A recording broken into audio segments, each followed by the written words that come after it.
বিসমিল্লাহির রহমানির রহিম।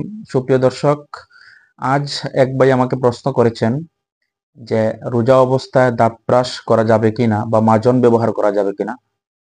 দেখেন, উপরোক্ত ক্ষেত্রে মাসআলা হলো রোজা রেখে দাঁত ব্রাশ করা টুথপেস্ট দিয়ে অথবা মাজন ব্যবহার করলে রোজা মাকরুহ হয়ে যায়।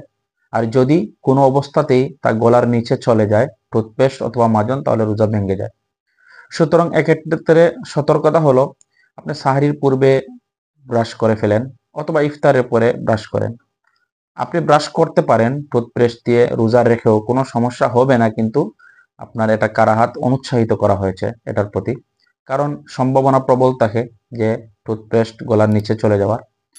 আল্লাহ রসুল সাল্লাল্লাহু আলাইহি ওয়াসাল্লাম এক্ষেত্রে আমরা এটা যেটা আমরা অনুসরণ করতে পারি, আল্লাহ রসুল সাল্লাল্লাহু আলাইহি ওয়াসাল্লাম আমাদেরকে যে জিনিসের প্রতি উৎসাহিত করেছেন সেটা হলো মিসওয়াক।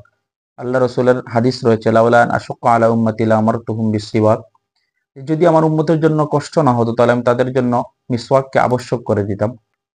সুতরাং আপনি মেসওয়াক করতে পারেন। মেসওয়াক করলে আপনার রোজা নষ্ট হয়ে যাওয়ার কোনো প্রশ্নই থাকবে না। আমরা টুথপেস্ট দিয়ে ব্রাশ করা অথবা মাজন ব্যবহার না করে মেসওয়াক করতে পারি। মেসওয়াকটাই আমাদের সবার জন্য সবচেয়ে বেশি নিরাপদ।